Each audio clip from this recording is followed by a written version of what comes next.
میں آج واضح کر دوں کہ میں اس قوم کو کبھی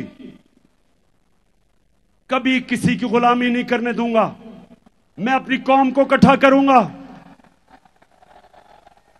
ہم بحیثیت قوم مل کے اپنے قرضے اتاریں گے. ہم بحیثیت قوم مل کے اپنے پیر پہ کھڑے ہوں گے. مشکل وقت گزاریں گے. آزادی آسانی سے نہیں ملتی.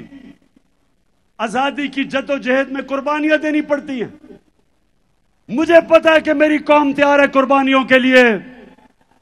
مجھے پتا ہے. لیکن اوپر وہ بیٹھے ہوئے ہیں جو پیسے کے غلام ہیں.